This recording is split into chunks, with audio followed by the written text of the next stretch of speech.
နေရတက်ခဲ့တဲ့ရန်ကုန်မှာမိန်းကလေးတစ်ယောက်တည်းဘယ်လိုတောင်စူးစမ်းခဲ့ရတယ်ဆိုတာနော်နေ့တိုင်းမြည်ရည်နဲ့မြစ်ခွန်းနဲ့ပေါ့စူးစမ်းခဲ့ရနေရတစ်ခုမရောက်မချင်းပေါ့မ၈တန်လောက်ကတော့စတာတယ်တော်တော်ငယ်တာပဲဟန်နီတို့ဆိုမသိသေးဘူးစတန်လောက်မှာဘာဖြစ်ချင်လဲဆိုတာမသိသေးဘူးချိန်အရင်2မျိုးမှကြောက်တာလေ2မျိုးမှကျတော့တင်းတဲ့အတက်နေညဘက်အထက်တွေကချုပ်တယ်ညဘက်အထက်တွေချုပ်တော့အဆောင်တွေမှာမိန်းကလေးတွေအကုန်လုံးတူနေတော့သူများအဲ့ချိန်တွေမှာလည်းကိုကအင်ကြီးခိုးချုပ်နေရတဲ့အခြေအနေတွေပေါ့နော်ဖရှင်ဒီဇိုင်နာမှုပုံတတာဟာညမြို့လေးဖြစ်တဲ့မြို့ပုံကနေရန်ကုန်မြို့ကို2019ခုနှစ်မှာပြောင်းလာပြီး2022အထိ3နှစ်တာကာလအတွင်းမှာမြို့ပုံတတာဆိုတဲ့နာမည်နဲ့ဖရှင်ဒီဇိုင်းလောကကိုမြင်ရောက်ခဲ့ပါတယ်မိဘတွေကရန်ကုန်မှာလည်းနေဖို့ဘယ်သူမှ support တင်မပေးချအောင်လေအခုခက်ကလေဟိုအများစုမြင်မှုတာပေါ့နော်တင်တန်းတက်ပြီးသွားတာနဲ့ဒီဇိုင်နာဆိုပြီးတန်းထည့်ကြတယ်တကယ်တမ်းကျအဲ့ဒီတာမှားရတယ်ပေါ့နော်လောကမှာဆိုလို့ရှိရင်လည်းဒါချုပ်တဲ့ဒါအင်ကြီးတွေ creation တွေကအရန်ကိုကြည့်လိုက်တာနဲ့တိတာတယ်ဟုတ်တယ်ဖြစ်ဒါရဲ့ creation တွေမှာဆိုလို့ရှိရင် styling လုပ်ထားတဲ့ဟာလေးတွေကဟိုဒါဟို Cleopatra ဆိုလို့ရှိရင်လည်းဒါအစအဆုံးလုပ်ထားတာတွေ့ရတယ်ကမြင့်မြတ်မှုနဲ့လုပ်ပြတာဒါဒီဒီဇိုင်နာလောကစဝင်တာမြင့်မြတ်မှုနဲ့စဝင်တယ်လို့ပြောလို့ရတယ်ဟုတ်ကဲ့ဆိုတော့ဒါတင်တန်းတက်နေတဲ့အချိန်မှာမြင့်မြတ်မှုကလည်း Miss Grand ဆိုပြီးတော့သူကပြိုင်တယ်မူတုံအဲ့တော့ငါခကြတော့မူတုံကကောင်မလေးက Miss ပြိုင်နေပါလားငါလည်းဒီလောကငါဝင်ချင်တယ်ငါဘယ်လိုဝင်ရမှန်းလည်းမသိနေဒါမှလမ်းမရှိနေဘူးမဘာလို့ဆိုတော့နေရတက်လာတဲ့လူတယောက်မှဒီလိုမျိုးအခွင့်အရေးတွေကမရှိခဲ့ဘူးလေမဘယ်သူမှလည်းဆွဲမခေါ်နေဘူးလေတူရဲ့ရန်ကုန်ကအဆောင်မှာရုံးကန်လှုပ်ရှားရင်းနဲ့ပဲငငယ်ရွယ်ရွယ်နဲ့အသက်20ခုမှာပဲ3နှစ်တွင်မှာမူတုံတတာဆိုတဲ့ fashion house ကိုတည်ထောင်နိုင်ခဲ့ပါတယ်။ညတွင်ချင်းမှာမမလည်းမနေ့ကရှူတင်သွားတယ်လုပ်ပေးပါအောင်ဆိုမနေ့ကျမှကောက်ချုပ်ပြီးတော့နေ့လည်ရှူတင်သွားလိုက်ရတယ်မမယူတော့ဖို့လို့ထင်တာပဲမမနော်ဒီထဲမှာအနည်းနဲ့ကကထည့်ထားရတဲ့ဟာတွေနောက်ပြီးတော့မြင်းစရာကြားစရာတွေရဲ့စကားတွေနဲ့ဟိုအော်တိုထွက်လာတာထင်တာပဲဟုတ်အမေကိုပြောထားရတယ်ယုံကြည်အောင်လုပ်ပြချင်းလုပ်ပြမယ်မေယုံကြည်မှုပြောက်သွားရင်ငါဘယ်သူမှယုံမကြည်နေတော့ဘောနော်ဒါတော့အဲ့မအိတ်ရိုင်အရန်ကောင်းပါပဲအဲ့လိုပဲဆိုအလုပ်မထိုင်လုပ်ချင်နေတာဒါစူးစမ်းခဲ့တဲ့ဒါပုံရိပ်တွေခီးလန်းကိုဟန်နီမျှဝေခြင်းတယ်ပြီးတော့အဓိကခုနောက်ပိုင်းမှာ fashion design ဆိုတာအရင်လူငယ်တိုင်းပေါ့နော်စိတ်ဝင်စားတဲ့ဒါပညာရပ်တစ်ခုဖြစ်လာတယ်သူကဟာ model တွေ miss တွေနဲ့ professional တွေအတတ်ပညာရှင်တွေအတွက် fashion design တွေကိုချုပ်လုပ်ပေးနေသူတူလည်းဖြစ်ပါတယ်စမ်းတစ်တဲ့လူငယ်တူရဲ့လက်ရာတွေ creation တွေဟာဆိုလို့ရှိရင်တမန်ထူးခြားနေတဲ့အတွက်ကြောင့်မလို့ယခုချိန်ထိအောင်မြင်စွာနဲ့ရည်တည်နိုင်ခဲ့တာပဲဖြစ်ပါတယ်ဟိုဟန်နီလည်းတူတူပါပဲဆိုတော့မိုးကုတ်ကနေဒီရန်ကုန်ပြောင်းလာတဲ့အခါမှာအဲ့လိုပဲခက်ခဲမှုတွေဒါအကျွမ်းတဝေမဖြစ်မှုတွေအစားအသောက်ဆိုလို့ရှိရင်လည်းဒီပဲအခုချိန်ဒီကိုမှန်တိုင်းပြောရရင်ဟိုရန်ကုန်ကအစားအသောက်တွေဆိုရင်မစားတတ်ဘူးဟုတ်တယ်ဒါရရဲ့ကစတမားကဒီကိုလာရင်တော့ဝတ်စုံကသူတို့ဝတ်လိုက်တဲ့အချိန်မှာမျက်နှာမလှရင်ဒါပတ်စံမတောင်းနဲ့တဲ့မှာပါတယ်မိသားစုကကိုယ်နာမှာမရှိနေဘူးလေအဲဆိုဘယ်လိုပဲပြောဒါတော့ကနေမှာနေတဲ့လူအများဆိုရန်ကုန်မှာဘယ်လိုမှမနေနိုင်ဘူးဒီလောကမြင်မြန်ဆန်ဆန်ဝင်ရတယ်ဆိုတာတင်းနဲ့ရွေးမှန်လို့လည်းပါတယ်မ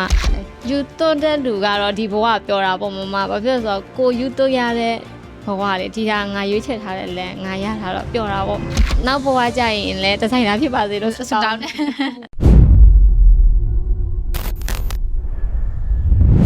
Hello အားလုံးပဲမင်္ဂလာပါ Honey Bee ရဲ့ဝေမျှ podcast season ကနေကြိုဆိုလိုက်ပါတယ်ဝေမျှ podcast ရဲ့ career talk series ဆိုလို့ရှိရင်တော့လူငယ်တွေအလုပ်လုပ်နေတဲ့သူတွေအတွက်ဘဝတုဒရစေမယ့် knowledge တွေ personal insights တွေပြီးတော့ career နဲ့ပတ်သက်တဲ့အကြောင်းအရာလေးတွေကို CEO တွေ professional တွေ artist တွေကိုဖိတ်ခေါ်ပြီးတော့ Honey က talk show လေး season ပေးထားတာဖြစ်ပါတယ်ဆိုတော့ဒီနေ့မှာတော့ Honey ဖိတ်ခေါ်ထားတာ fashion design ကိုစိတ်ဝင်စားတဲ့လူငယ်တွေအတွက်အထူးဖြစ်ပါတယ်ဆိုတော့ fashion design လောကမှာဆိုလို့ရှိရင်အသက်ငယ်ငယ်ရွယ်နဲ့တကယ်ကိုအောင်မြင်မှုတွေရရှိထားတယ်ဒါ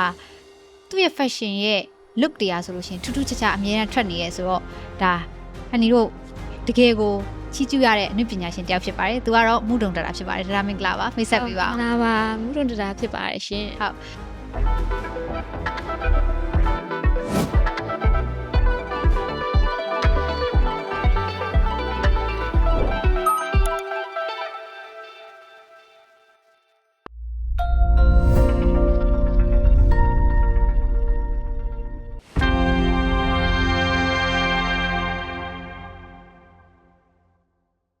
ုတ်ဒါနဲ့ဟန်နီနဲ့တည်တာလဲတော်တော်ကြာပြီပေါ့နော်လွန်ခဲ့တဲ့3နှစ်လောက်ကတည်းကဟန်နီတို့ဒါ photo shoot တွေလည်းအတူလုပ်ခဲ့တယ်ပြင်ဟန်နီရဲ့ပွဲတက်တွေတော်တော်များများဆိုလို့ရှိရင်လည်းဒါနဲ့ပဲချုပ်ဖြစ်တယ်ဒါ smart wear တွေကအစပေါ့နော်ဆိုတော့အခုလို့တည်လာတဲ့တခြားမှာနှစ်တည်အကြာကြီးပေါ့နော်နှစ်3နှစ်လောက်ပေါ့ရန်တော့မကြာဘူးဆိုတော့အဲ့တခြားမှာဒါရဲ့ပြောင်းလဲမှုကိုတွေ့ရတာဆိုရင်ဟန်နီအရင်အားရတယ်ဆိုတော့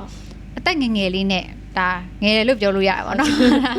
ဒီလိုမျိုးအောင်မြင်မှုတွေရလာအောင်ဒီအထူးသဖြင့်ပေါ့နော်ဒီအရန်ကို competitive ဖြစ်တဲ့ fashion industry မှာနေရာတစ်ခုရလာအောင်ဘယ်လိုကြိုးစားခဲ့လဲဆိုတာလေးကိုဟန်နီအရန်စိတ်ဝင်စားတယ် ကျွန်တော်စူးစမ်းကတော့တော်တော်စူးစမ်းခဲ့ရဘယ်ကနေဘယ်လိုစပြောရမှန်းတော့မသိဘူး ဟုတ်တယ်နော် နေ့ပါကူတော့ လုံးစရာတွေများတော့ ဟောလို့ဟုတ်ကဲ့ရှင်ခက်ခဲပေါ့ကွာကိုကနေရဆိုတော့နေရတက်ခဲ့တယ်ရန်ကုန်မှာမိန်းကလေးတစ်ယောက်တည်းဘယ်လိုတောင်စူးစမ်းခဲ့ရတယ်ဆိုတာနော်နေ့တိုင်းမျက်ရည်နဲ့မျက်ခွန်းနဲ့တော့စူးစမ်းခဲ့ရနေရတစ်ခုမရောက်မချင်းပေါ့မ ဟုတ်တယ်ဟိုဆက်စချင်းဒရာတို့ဟန်နီတို့တည်တော့ကလည်းဒရာမှာဟိုဘယ်တော့မှဟိုဘယ်လိုပြောမလဲနားတယ်ဆိုတာလည်းတခါမှမတွေ့ဘူး အခုထိပဲ အခုချိန်ထိလည်းမနာဘူးပေါ့နော်ဒါအခုဆိုလို့ရှိရင်လည်းဒါ photo shoot တွေရိုက်ဖို့အတွက်စဉ်းစားနေနေမှာဒါဟန်နီရဲ့ interview season အတွက်ပါပေးတာပေါ့နော်ဆိုတော့အဲ့လိုဒရာကိုအခုလိုမျိုးဟိုအလုပ်တွေအများကြီးလုပ်နိုင်လာအောင်လို့အနောက်ကနေတွန်းအားပေးနေတဲ့အရာလေးတွေခွန်အားဖြစ်စီတဲ့အရာလေးတွေကဘာများဖြစ်မလဲ အဓိကအောင်မြင်မှုပေါ့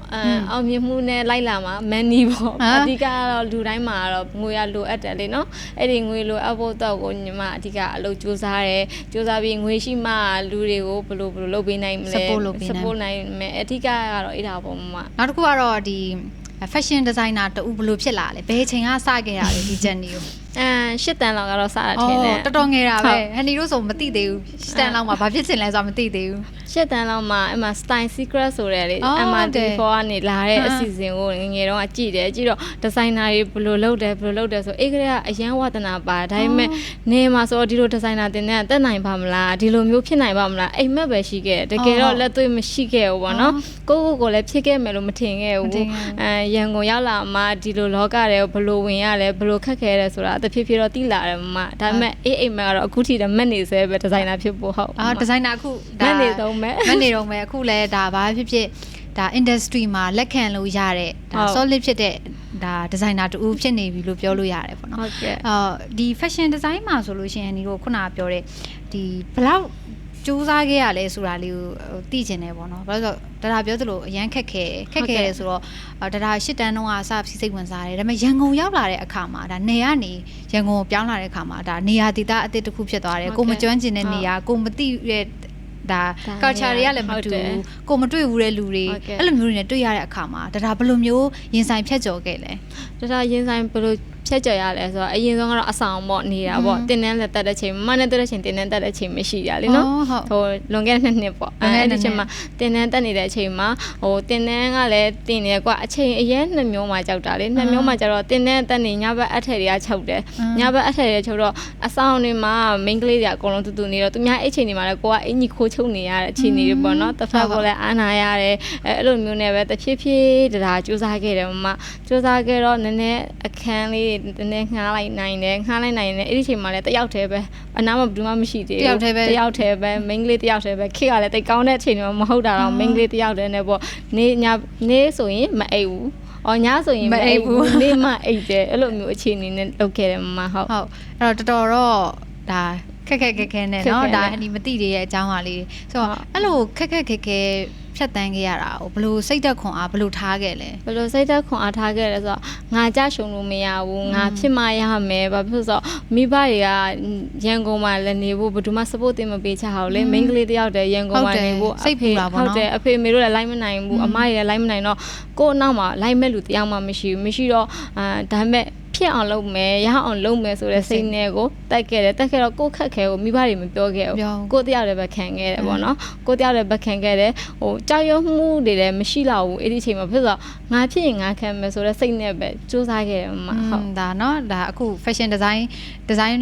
လေးစိတ်ဝင်စားပြီးလေ့လာခြင်းတဲ့လူငယ်တွေအတွက်ဟိုဟန်နီဆိုလက်တရာစူးစမ်းနေတာမြင်ရတယ်ဟောနောက်တစ်ခုကလေ့လာတိုင်းရောဒါ fashion design ကဟိုဒီဇိုင်နာတူဖြစ်မှာလာ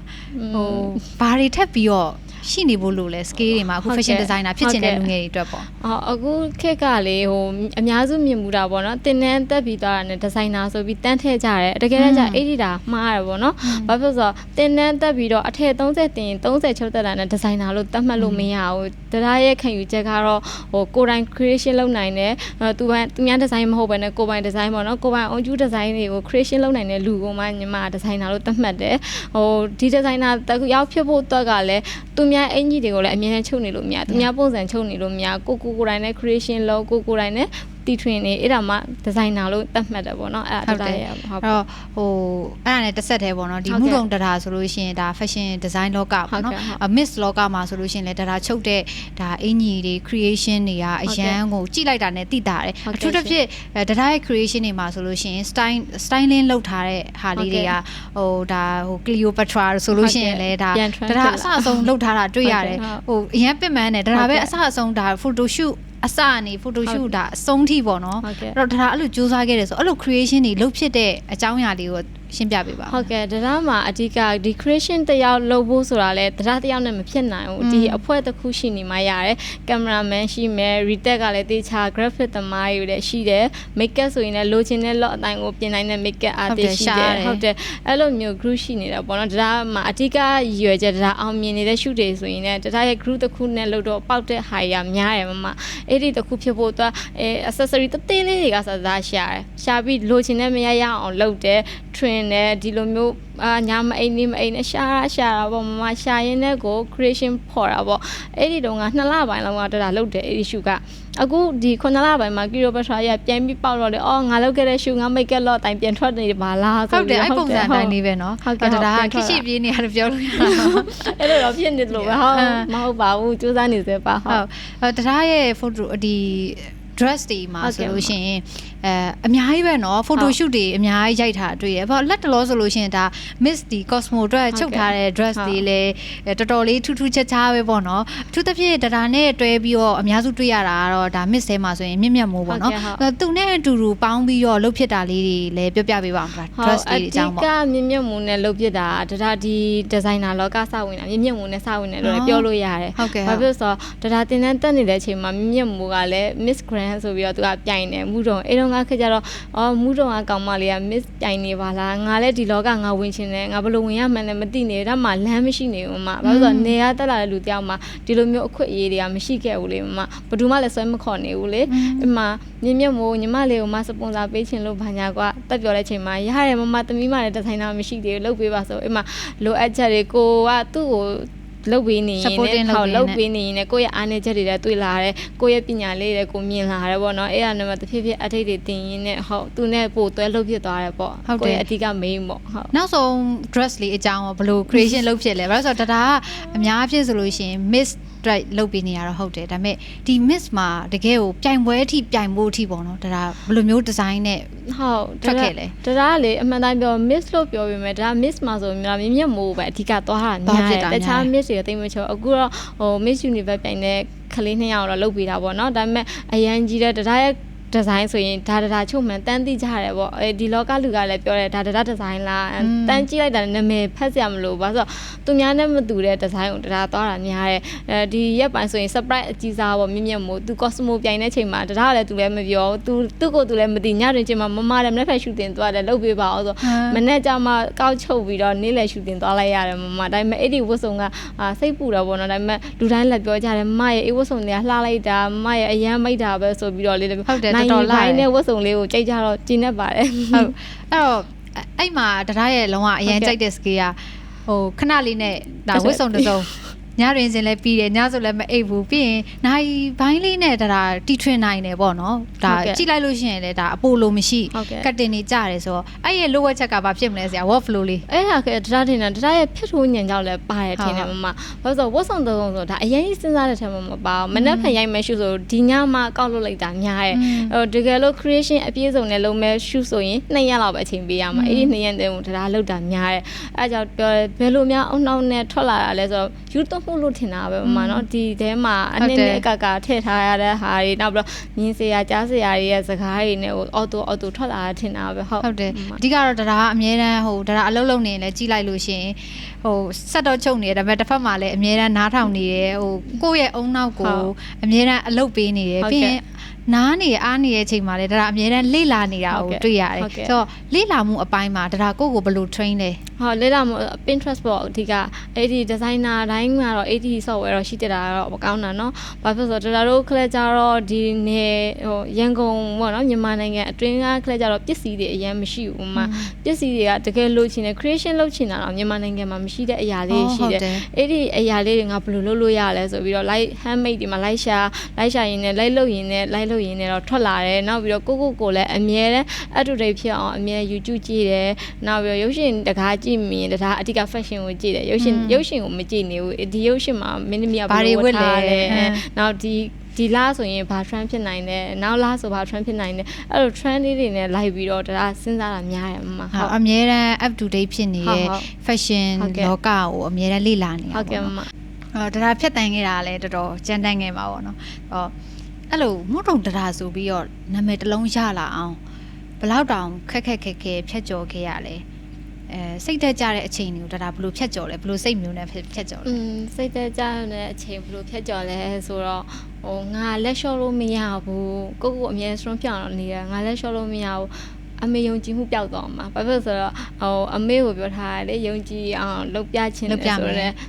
့အမေယုံကြည်မှုပျောက်သွားရင်ငါဘယ်သူမှယုံမကြည်နေတော့ဘောနော်ဘာဖြစ်လို့တခုခုလုပ်ချင်တဲ့အရာကြရင်လည်းဒါလေးတော့လုံးမနိုင်ဘူးလားဆိုပြီးယုံကြည်မှုပျောက်မှာအရန်ကြောက်တယ်အရန်ကြောက်တော့လေဒါကခက်ခဲမှုတွေကိုအမြဲတမ်းရှုံးနေမှုကိုအမြဲတမ်းဘယ်လိုပြန်လုပ်မလဲဆိုတော့ဒီငါဘာကြောက်ဒီလိုမျိုးဖြစ်တာလဲငါဘာကြောင့်ငါဒီတော့သုံးစားလို့မရတာလဲကိုပဲအပြစ်တင်တယ်ဘယ်တရားကိုမှအပြစ်မတင်ကိုအပြစ်တင်ပြီးတော့ငါဘာပြင်လို့ရမလဲငါဘာပြန်လုပ်လို့ရလဲနောက်ပြီးတော့ဒါအရန်စိတ်ညစ်နေရင်လေဟိုကလှုပ်လိုက်တယ်မရဲ့အစားစားလိုက်တယ်အရန်စိတ်ညစ်အစားများစားလိုက်တယ်ဟုတ်တယ်အာဟာရလိုအပ်တယ်လေဟုတ်တယ်အာဟာရလိုအပ်တယ်အာဟာရလိုအဲ့တော့အစားစားနေရင်လည်းအိတ်လိုက်တယ်အိတ်လိုက်ပြီးမှနောက်နေ့နောက်ထားလာတဲ့ချိန်ကျရင်ငါဘာလို့ရမလဲဆိုအေးစစ်စစ်နဲ့ပြန်တွေးပြန်လို့အဲ့လိုမျိုးနဲ့သွားခဲ့တယ်နောက်ပြီးတော့ဒါကဘာဖြစ်လဲဆိုတော့အနားမှာဘူးမရှိတော့တခါကြတော့လဲထမင်းမမှန်တာရေတော်တော်များအများတရာနဲ့တွေးပြီးဆိုလို့တရာရေအများတရာကိုတွေ့လို့ရှင်မေးပြတာဟဲ့စားပြီးပြီလားစားပြီးပြီလားဟနီအများမေးပြတဲ့စကားဘာလို့လဲဆိုတော့အလုံးလုံးနေတဲ့အချိန် stress အများများတယ်အလုံးများတဲ့အချိန်ကျကိုစားဖို့အာယုံသိမ့်မလာတဲ့အခါတွေရှိတယ်။ဒီခါလေးကျရင် stress များနေမစားနိုင်တော့အဲ့ဒါလေးတော့ယူဆိုင်ရမယ်။စားတာတော်တော်နေတယ်မမအစားလည်းမစားပြည့်အဲ့လည်းမပြည့်တရားရဲ့ဘဝမှာလေအဲ့ချိန်စားချိန်တော်တော်နှမျောတဲ့ထဲမှာပါတယ်။တခုခုသွားလိုက်မှဆိုရင်ငါအချိန်ရန်ပုတ်သွားမယ်။တခုခုလုံးမှဆိုရင်ငါဒီညမှာငါတခြားဟာလုပ်လိုက်မယ်။အဲ့ပို့တော့နှမျောတယ်။အမြဲတမ်းပြောပြတယ်အိမ်ကဝန်ထမ်းတွေကိုလည်းပြောပြတယ်ငါတို့အဲ့မအဲ့ရရင်အရန်ကောင်းမှာပဲအဲ့လိုဘာလို့အလုပ်ပဲထိုင်လုပ်ချင်နေတယ်။ဘာဖြစ်လို့ဆိုတော့69လုံးကတရားရဲ့9ရာခိုင်နှုန်းအလုပ်နဲ့ပဲဒါသွားနေတာလေမအလုပ်တရေလို့တော့ဖြစ်တယ်ပေါ့နော်အလုပ်တရေဖြစ်တော့အလုပ်တရ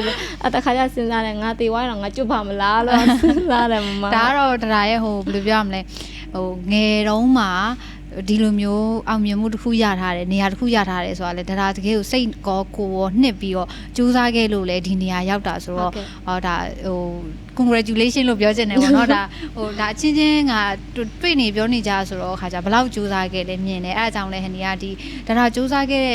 ့ဒါပုံရိပ်တွေခီးလန်းကိုဟန်နီမျှဝေခြင်းတယ်ပြီးတော့အဓိကခုနောက်ပိုင်းမှာ fashion design ဆိုတာအရင်လူငယ်တိုင်းပေါ့နော်စိတ်ဝင်စားတဲ့ဒါပညာရပ်တစ်ခုဖြစ်လာတယ်globally အရာကြည့်မယ်ဆိုလို့ရှိရင်လည်း fashion ဆိုတာကိုလူတိုင်းကဝါသနာပါလာကြတယ်အရင်တော့ကတော့ဒါရှိကောင်းရှိမယ်အခုနောက်ပိုင်းမှာအဲ့လို global ဖြစ်လာတဲ့အချိန်မှာလေ globalization ပိုတိုးတက်လာတဲ့အခါမှာပို့ပြီးတော့စိတ်ဝင်စားလာကြတယ်ဆိုတော့ဒါတရားစီကနေအကြံဉာဏ်ခေါင်းလေးတွေဒါတောင်းကျင်တာပေါ့နော်လူငယ်တွေအတွက်တောင်းပေးကျင်တာဖြစ်ပါတယ်ဆိုတော့အဲ့တော့ခုနက work life balance လို့ဖြစ်လာဆိုတော့မိကိုကတော့ဟန်နီထပ်မမေးတော့ဘူးပေါ့နော်ဘာဖြစ်လို့လဲဆိုတော့တရားအတွက်အလုပ်တည်99% အရာဖြစ်နေတဲ့အတွက်ကြောင့်အဲ့ဒါတော့မမေးတော့ဘူးဆိုတော့အဲ့ဒါနဲ့ထပ်ဆောင်ပြီးတော့မေးရမယ်ဆိုအခုလိုမျိုးလုပ်ဖို့တော့ဒါဘာတွေစွန့်လွတ်လိုက်ရလဲ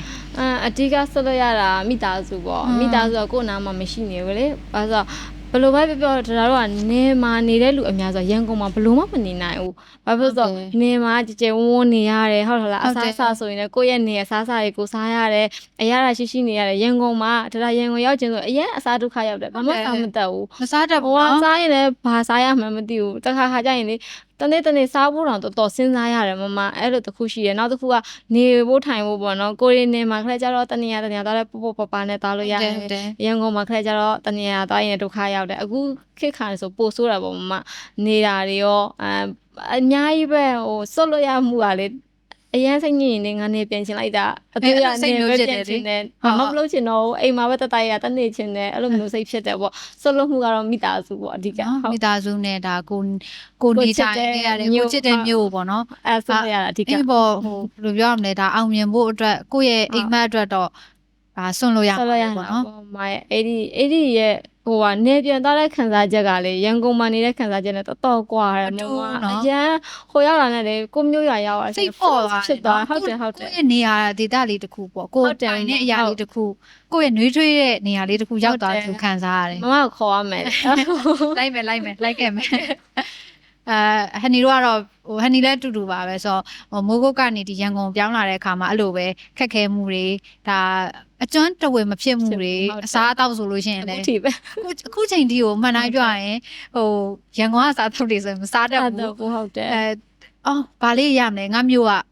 လိုက်ရှာ ဘယ်မှာသွားလိုက်ရှာပြီးစားရတာအရင်ကတော့နည်းနည်းရှာတယ်ခုနောက်ပိုင်းတော့ပေါ်လာပြီနော်ပေါ်လာပြီ အစားအစာပေါ့ဒုက္ခ စားစားလည်းဒုက္ခတော်တော်ရောက်တယ်ဟုတ်တယ် ဟုတ်ကဲ့မ အခုတော့အလုပ်လုပ်နေရင်အရှုံးပေးမယ်လို့တွေးခဲ့ဘူးလား တွေ့ခဲ့ပူတာပေါ့ဒီရအကုန်လုံးဖြစ်ကြမဲ့လူတွေတိုင်းမဲ့လေလူတိုင်းမှာရှိကြတဲ့အတွေ့ပဲဘာဖြစ်လို့တခါကျငါလုံနိုင်ပါမလားငါဆက်ရောရှောက်ရမလားဆိုတော့တွေးခဲ့ပူတယ်ဒါနေပြန်ဖို့ထိတောင်တွေးခဲ့ပူတယ်ဘာဖြစ်လို့ရန်ကုန်မှာနေစရိတ်ရှိတယ်မစားစရိတ်ရှိတယ်ဟိုတခါကျရင်ဒါတို့ဆိုရင်ဒီဇိုင်နာတွေဆိုရင်ဘာအခက်ခဲရှိတယ်ဆိုတော့ customer တယောက်ကဝတ်စုံတစုံဈေးကိုသူကပြောလိုက်တယ်မမပြောလိုက်ပြီဆိုရင်ဒါမှ customer တွေကိုလုပ်ပေးရတဲ့အချိန်ရှိတယ်မမအချိန်ဒီဇိုင်းစဉ်းစားရတဲ့အချိန်ရှိတယ်နောက်တစ်ခုကဒါတို့ဈေးသွားရတယ်မမဒီကာလာမကြိုက်မချင်ကိုဈေးသွားနေရတဲ့အချိန်ကြီးရှိတယ်အဲ့ခါကျရင်ရတဲ့တန်မိုးထက်ဒါတို့ကတော်တဝက်လောက်ကရော့သွားတာပေါ့မမအဲ့ခါကျရင်ဝင်ငွေနဲ့ထွက်ငွေမမျှတဲ့အချိန်တွေရှိခဲ့တယ်အဲ့လိုမျိုးချိန်မှာဒါဘလို့လောင်ဖြစ်သွားလဲဆိုတော့အိမ်စာချုပ်ချုပ်မဲ့ချိန်မှာဒါတော့တော်တော်ခက်ခဲသွားတယ်ပတ်စံလုံးဝလက်ထဲမှာမပြန်အလုပ်ညာလားဆန်ညာ လုပ်တယ်ရှိနေတယ် အချိန်ပြည့်တဲ့အလုပ်ရှိတယ်အလုပ်ရှိပြီးပတ်စံမရှိနေတဲ့အချိန်တွေဖြစ်နေတယ်ဟိုရန်ကုန်မှာတစီကားဆိုတနေ့ကတိန်းကြော်နေလေမမတစီကားလည်းတိန်းကြော်တယ်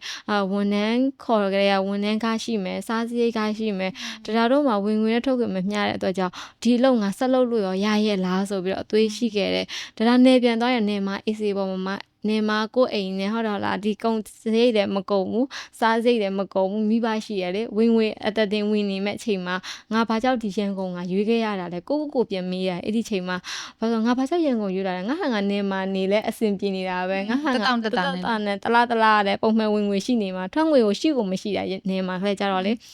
ငါဘာကြောင့်ရန်ကုန်မှာလုံနေမှာလဲလုံနေဘူးငါပြန်မယ်အဲ့လောက်ထိဆုံးပြချက်ချရတယ်စိတ်တက်လည်းတော်တော်ကြသွားတယ်ငါဒီလောက်လုံနေတာဘာလို့ငါမှပတ်သက်မရှိရတာလဲနောက်ပြန်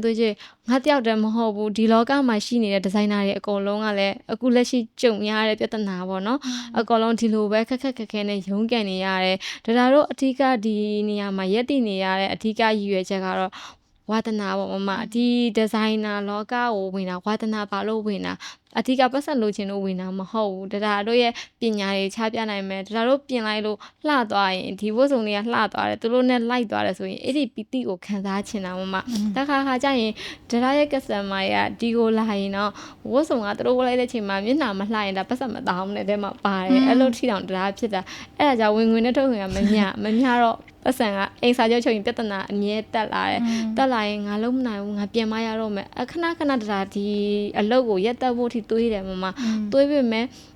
ငါဒီလောက်ထိတောင်လုံနိုင်ခဲ့ပြီပဲငါပြန်လုပ်ရမှာပဲဆိုပြီးပြန်တစ်ခါပြန်ပြီးတော့ပြန် try နေမမ ပြန် try တာကတော့ရုံးပေးမယ်လို့တွေးရဲဒါပေမဲ့ကိုယ့်ရဲ့ဝါသနာတွေ ဟုတ်တယ်ပေးဆက်ထားရတဲ့အချိန်တွေပေါ့နော်ပေးဆက်ထားရတဲ့အချိန်ဒီနေရာတစ်ခုရောက်ဖို့ဆိုလွယ်လွယ်နဲ့မရခဲ့ဘူးလေမရခဲ့တော့ပေးဆက်ထားရတဲ့အချိန်တွေနဲ့နှမျိုးတယ်ငါပင်ပန်းထားရတယ်ငါမတန်ဘူးဆိုပြန်ပြီးတော့ပြန်နေပြန်ခေါင်းပါဟုတ်ဆက်ပြီးတော့ try ဖြစ်တာပေါ့အခုဆိုလို့ရှိရင်ရောဒါဘာတွေဆက်လုပ်ဖို့ရှိလဲအခုဒါဘာဆက်လုပ်ဖို့ဆို ready to wear ထုတ်ဖို့တော့ရှိတယ် customer အများစုကဒါရဲ့ customer များတာ smart eye နေလာတာများတယ်ဒါချုပ်လိုက်တဲ့ကတင်ကြိုက်တယ်ဒါချုပ်လိုက်တဲ့ style man နေဆိုရင်အရန်မိုက်တယ်ပေါ့သူတို့ကအဲ့လိုမျိုးကြိုက်တယ်ဆိုတော့ထုတ်ခိုင်းကြတယ်ဒါ ready to wear ထုတ်ဖို့အစီအစဉ်တော့မရှိပေမဲ့သူတို့ရဲ့တောင်းဆိုမှုများတော့ထုတ်ဖို့တော့ရှိတယ်အဲ့ဒါတော့လည်းစူးစမ်းတော့မယ်မမဟုတ်တယ်ဒါရဲ့ဒီ fashion ထဲမှာဆိုရင်ဒါ smart wear ကတော့ဒါလူတွေအကြိုက်အများဆုံးဒါ fashion ပေါ့နော်ဆိုတော့အဲ့မှာဒီ smart wear ကိုဒါဘာဖြစ်လို့ရွေးချယ်ခဲ့ရလဲဒီ smart wear မှာတကယ်လုံးဝ line တစ်ခုထွက်နေအောင်လို့ကြီးလိုက်တာ ਨੇ အခုဆိုလို့ရှိရင်ဒါထွက်ဟိုထုတ်ဘူးလေ collection တိုင်းဟန်ကြီးလိုက်တယ်လုံးဝထူးခြားနေတယ် inspiration ယူထားတာဟုတ်တယ်မှန်တယ်ဒါပေမဲ့ cutting မိုင်း ပြီးရင်ယူထားတဲ့ concept ပိုင်းပြီးရင်ဒီလူတယောက်ပေါ်တယောက်နဲ့တယောက်နဲ့ပေါ့နော်ဟန်နီအတွက်ချုပ်ပြီးရဲဆိုလေဟန်နီရဲ့ပုံစံလေးနဲ့လိုက်အောင်ပြီးတခြားဒါကိုလုံးကိုပေါင်းမတူညီတဲ့သူတွေအတွက်ဒီဇိုင်းတွေအများတန်းကွဲထွက်နေရတယ်အဲ့ဒါဘယ်လိုမျိုးလုပ်ခဲ့လဲပြီး smart way ကိုဘာဖြစ်လို့ရွေးချယ်ခဲ့ရလဲအဓိကကလည်းဒါဒီလိုမျိုးဖြစ်သွားတာလဲကိုအဲ့လိုမျိုးဖြစ်သွားမယ်လို့လည်းမထင်ထားဘူးမှာဒီဒါအရင်ကတင်တဲ့မြန်မာဝတ်စုံဟုတ်လားမြန်မာဝတ်စုံတင်ရင်ဒီလူတိုင်းကအခုလက်ရှိမြန်မာနိုင်ငံဆိုတော့မြန်မာဝတ်စုံပေါ့နော်အဓိကချုပ်ရတာဒါလည်းအဓိကမွန်ဝတ်စုံ MD ကြော်ညာတွေဆိုတော့ဒါချုပ်ပေးဖြစ်တယ်မမဒါပေမဲ့ဒါရဲ့ဝါသနာအဲ့ဒီမြန်မာဝတ်စုံတိုင်းကိုအဲ့လောက်ထိမဖြစ်နေဘူးမဖြစ်နေဘဲနဲ့ဒီလိုမျိုးပေါ့ပါဝတ်တာတွေကိုတိုင်းနဲ့အဲ့လိုအရန်ကြီးဘယ်လိုပြောမလဲတင်းကျပ်တာကြီးတွေလည်းမကြိုက်တော့လေမြန်မာဝတ်စုံဝတ်ရင်တော့ fit ဖြစ်နေမှာ body လှနေမှာအဲ့လိုမျိုးကြက်ညံ့နေမှာလှမှာတွေမှာပွားနေမြန်မာဝတ်စုံကမလှအောင်အဲ့ဒီအချိန်မှာကိုက customer ဝတ်တဲ့အချိန်မှာအရန်အားနာတယ်ဘာဖြစ်လို့လှစေရှင်တို့ကြက်ကိုတော့ကြက်ပေးရတယ်မမရဲ့သူတို့ရဲ့နေထိုင်မှုတွေတက်မဖြစ်တဲ့ချိန်ကျအားနာတယ်ဒါပေမဲ့ကိုချုပ်လိုက်တဲ့ style band တွေကိုချုပ်လိုက်တဲ့ကုတ်လေးတွေသူတို့ဝတ်တဲ့အချိန်မှာသူတို့အရန်ပေါ့ပါတယ်သူတို့အရန် smart ဖြစ်လာတယ်အဲ့ဒီ feeling ဒါပို့ပြီးတော့အရသာကြိုက်တယ်ဟုတ်အရသာဒါပို့ကြိုက်သွားတဲ့အတွက်ကြောင့်နောက်ပိုင်းဘယ်လိုဖြစ်လာလဲဆို customer တွေဆိုရင်ဘယ်လိုလဲဆိုဒီတလမှာသူတို့တွေက meeting တွေရှိတယ်သူတို့ပွဲတွေသွားဖို့ရှိရင်ဒီတလစာကိုတခါတည်းအပ်တယ်အဲ့တဲ့ချိန်ကျဒါကစေတနာအရင်များတာပေါ့မမရဲ့စေတနာများ style တွေပါလုပ်ပေးလိုက်တယ်ဒီတလမှာဟုတ်တယ်ဒီတလမှာဆိုရင်မဘာကာလာဝေးရမလဲကာလာ3နေရာသာတေချာရှာရတယ်ရှာပြီးတော့သူတို့ကိုတေချာတွဲပေးတယ်ဒီတလဆိုသူတို့သက်စီစဉ်ပေးတယ်နောက် customer ခရီးထွက်မှာပေါ့ဥပမာဘန်ကောက်ထွက်မယ်ဟောင်ကောင်ထွက်မယ်ဘာ fashion ဝတ်ပေးရမယ်ဆိုဘန်ကောက်နဲ့လိုက်မဲ့ fashion ဆိုရင်ဒါအဲ့လိုရှာပေးတယ်အစားဆုံးလုပ်ပေးတယ်စေတနာပါမမဒီတော့ကိုဒါဈေးတဲ့မယူထားဘူးဒါအဓိကဒါရဲ့ချုပ်ကနဲ့ပဲဒါယူထားဒီဒါစေတနာပို့ထည့်ထားပေးတာမဒီကဒါအောင်မြင်နေတဲ့အကြောင်းရင်းတစ်ခုမှလဲဝါသနာအပြင်စေတနာပေါ့ကိုယ့်ရဲ့ customer တွေကိုဒါပို့ပြီးတော့အဆင်ပြေသွားအောင်ပို့လာသွားအောင်ဒါလုပ်ပြီးရဲ့စေတနာတွေကြောင့်လဲဒါပို့ပြီးတော့အချိန်တိုနဲ့ပေါ့နော်ဒါဒီရန်ကုန်ရောက်တာဆိုရင်2နှစ်3နှစ်ပဲရှိဦးနော်အဲ့2နှစ်3နှစ်မှာဟိုဒါ fashion house ပေါ့နော်မဟုတ်တော့ဒါဆိုရဲ fashion house ကိုအောင်မြင်နဲ့ run နေနိုင်ပြီ customer တွေလဲဒါတော်တော်များနေပြီနော်အခုဆိုလို့ရှိရင်ထွက်ပြေးနေရတဲ့ဟာဖြစ်နေပြီအဲ့တော့ work life balance မှာဆိုလို့ရှိရင်ရောဒါရှိလားဒါမှအဲ့ဒါမရှိဘူးမမစိတ်ပိုင်လုံးမယ်စိတ်မပိုင်ဘူးအဲ့လိုမဟုတ်ပါဘူးဒါမျက်စိနှလုံးပွေတာနဲ့ညတော့ကအိတ်ကန်ကြီးဆိုဒါအမြဲပင်းထွက်ကြည့်တဲ့ထဲမှာပါတယ်အင်းညကျရင်ဒီဇိုင်းတွေကစင်တခါကျအိမ်မက်ထဲထိတောင်မမရဲ့ဒီဇိုင်းတွေချုပ်နေတယ်အဲ့လိုထိတောင်ပြတော့မျက်စိနှလုံးပွေနဲ့ငါဒီဇိုင်းမိလို့မရဆိုမိုးလင်းတာနဲ့မျက်နှာတော့မတည့်ရလေသွားနေပြီတချုပ်နေလုံးနေပြီဟုတ်အဲ့လိုလုံးနေပြီဟုတ်ဒါတကယ်ကိုယူသွတ်ချင်းပေါ့နော်ယူသွတ်ချင်းကနေပဲဒါအောင်မြင်မှုကိုလမ်းပြီးတော့ဆွတ်နိုင်ပဲပေါ့နော်အောင်တော့မအောင်မြင်သေးပါစူးစမ်းနေစေပေါ့နော်ဟုတ်ဒါအနေနဲ့ fashion ကိုစကလုံး3လုံးနဲ့ပဲဖော်ပြပါစေဘာဖြစ်မလဲလှပခြင်းပေါ့လှပခြင်းဟုတ်ကဲ့လူမအဝတ်တောင်းမအကုလိုပုံစံပေါ့နော်fashion ကလည်းအရေးကြီးတယ်လို့မြင်တယ်လူတိုင်းကလည်းလူတယောက်ကိုဆုံးဖြတ်ကြမှာဆိုအရင်ဆုံးကတော့အဝတ်စားနဲ့ကိုအရင်ဆုံးဆုံးဖြတ်ကြဟုတ်တယ်ဘာဖြစ်လို့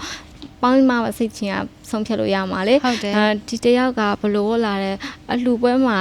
ကိုဘလို့ဝတ်ရမှာလဲမင်္ဂလာပွဲမှာဘလို့ဝတ်ရမှာလဲအဝတ်စားကလည်းအရင်အရေးကြီးတဲ့ထဲမှာပါတယ်မမနေရာဒေသနဲ့လိုက်ပြီးတော့လည်းဝတ်စားတက်ရတယ်ပေါ့နော်အဲ့ဒါတခုကတော့fashion ကတော့အရေးကြီးတာပေါ့ဟုတ်ကဲ့ဟန်နီရဲ့ဒီတရားကိုမေးချင်တဲ့လူငယ်လေးတွေရှိရပေါ့နော် fashion design ကိုစိတ်ဝင်စားတဲ့လူငယ်တွေအခုမှစပြီးတော့ fashion design ကိုသူတို့စိတ်ဝင်စားတယ်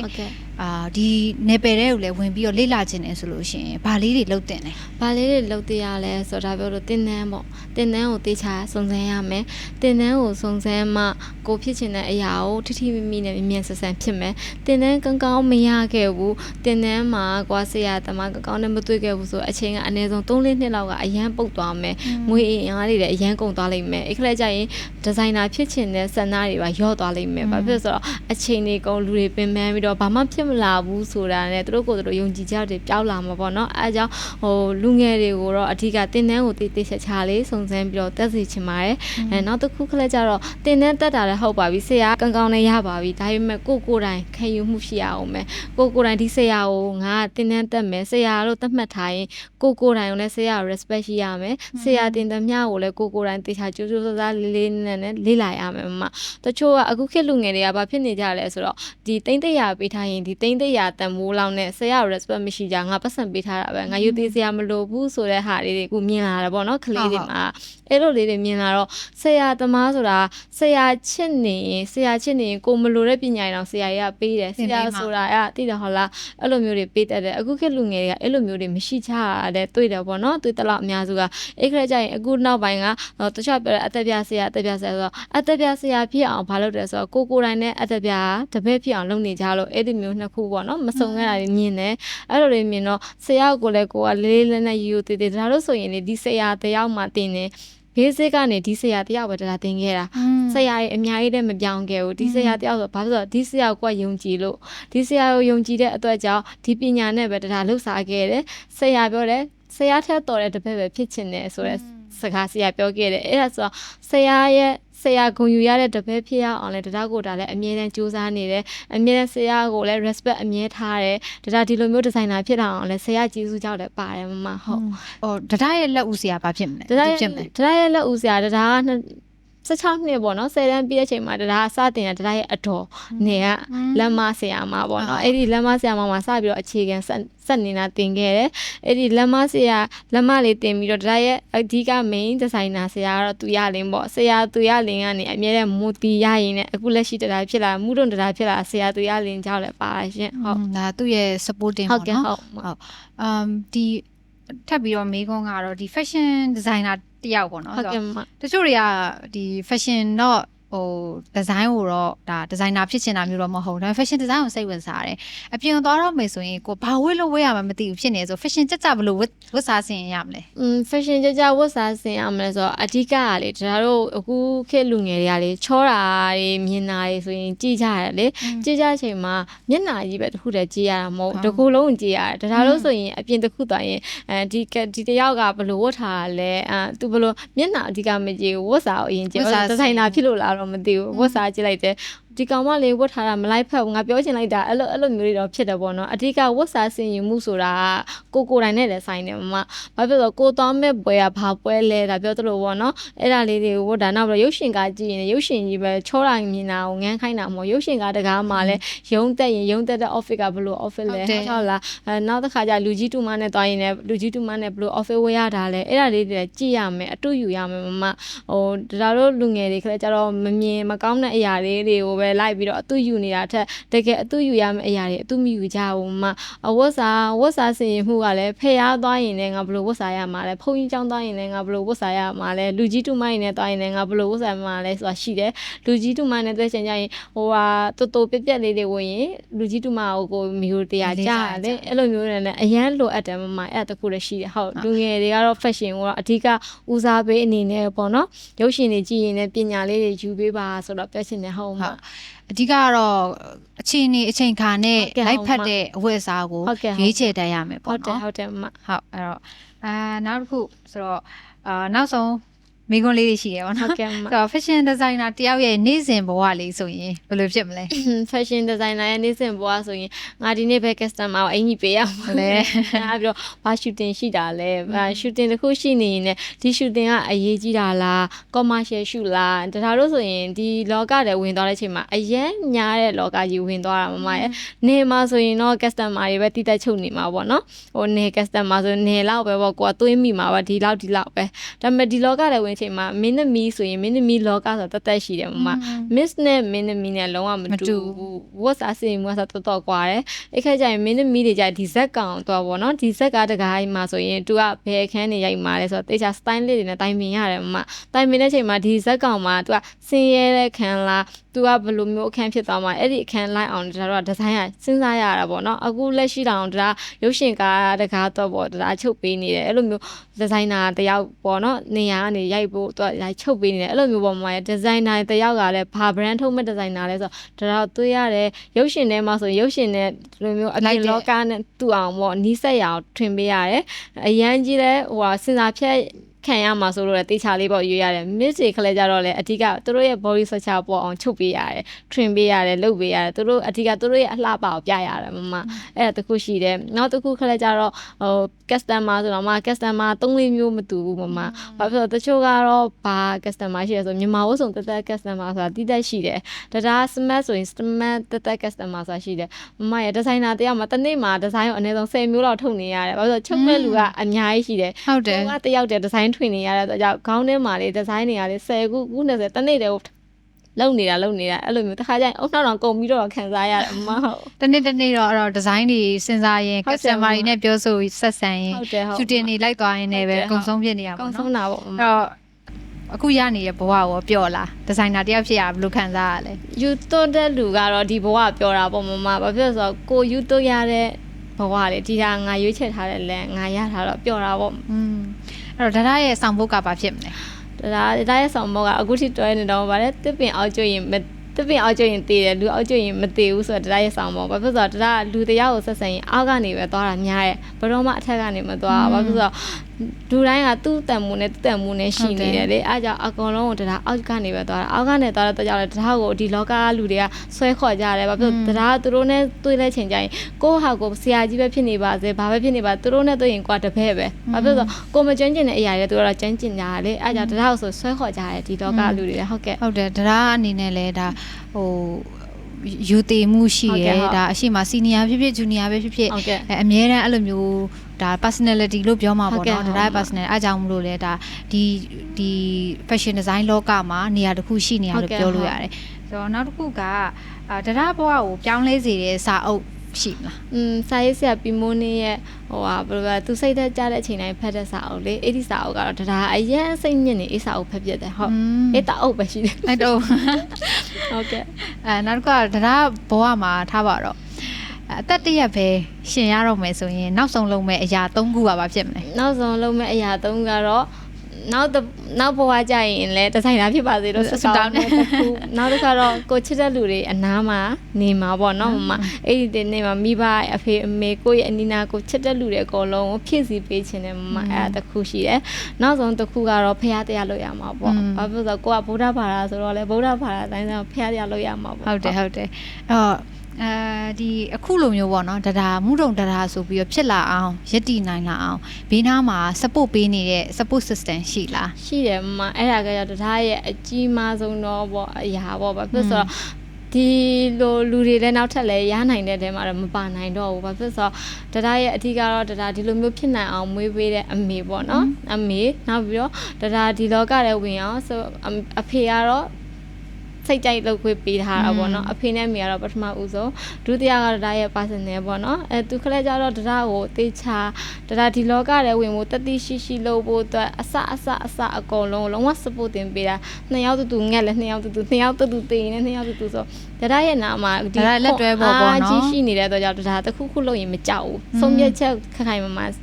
စောက်ရဲတယ်ဆိုအနောက်မှာတယောက်တော့မရက်တီပေးနေတဲ့အတွက်ကြောင့်ပေါ့အဲ့ကြောင့်ဒါဒီလိုဖြစ်လာတာမမဟုတ်ဒါကျေးဇူးတင်ရမယ်နော်ကျေးဇူးတင်ရမယ်ဟုတ်မအဲ့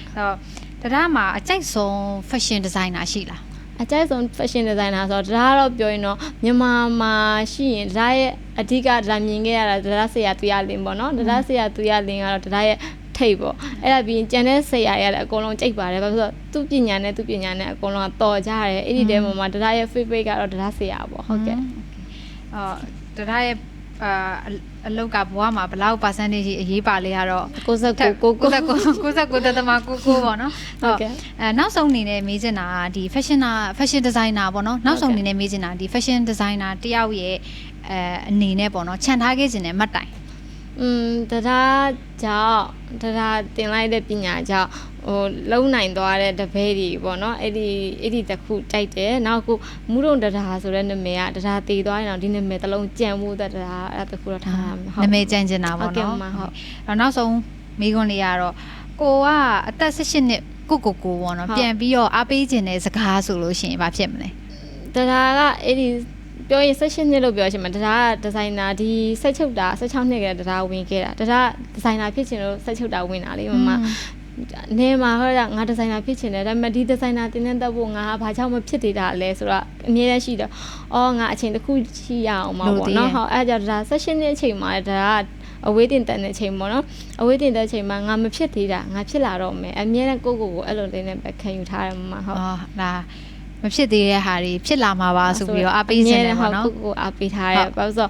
လူငယ်တိုင်းကလည်းမဖြစ်နိုင်ဘူးဆိုပြီးတော့တွေးကြတယ်လေမမဘာလို့ဆိုမလုပ်ရတယ်လို့မဖြစ်ကြတာလေလှုပ်ကြည့်လိုက်လှုပ်ကြည့်လို့လမ်းပေါ်လာမှာပဲเนาะဖြစ်သွားမှာအဲ့ကြောင့်ပြင်းနေတော့တခုခုဆိုရင်ဗာစစ်မလုပ်ခင်မြားကုန်နေတယ်ဆိုတော့မဖြစ်စေချင်ဘူးမရတခုခုလှုပ်ခိုင်းချင်တယ်လှုပ်ကြည့်လဲကြရင်လည်းပြန်ထခိုင်းချင်တယ်မမဘာဖြစ်ဆိုကြားရှုံမှုတွေရှိမှအောင်မြင်မှုကရမှာမမဒါတို့တော့ကြားရှုံမှုကဒါတို့ပဲရှိတယ်ပြောရင်တော့မမရဲ့တနေ့ကောင်းမှာတော့မဟုတ်ဘူးဘာဖြစ်လို့ဟုတ်တယ်ဟိုရင်းရတာပေးဆက်ရတာရှုံးတာတွေအများကြီးလေ customer မကြိုက်ရင်လည်းချက်ချင်းလုပ်ပေးတယ်ဟိုတိတော့ဟုတ်လားမကိုရတဲ့ပတ်စံကိုမကြည့်ဘူးသူတို့ရဲ့စိတ်ချမ်းသာမှုကိုအထူးကကြည့်တာနောက်ပြီးတော့ဒါတို့သူကအဲ့ချိန်မရှိဘူးစားချိန်မရှိဘူးလူငယ်ပဲလေပြောချင်တယ်ပြောချိန်မရှိဘူးဘာဖြစ်လို့အချိန်ပြည့်အလုပ်ထဲမှာပဲအားစိုက်ထားတာပေါ့နော်မဟုတ်တယ်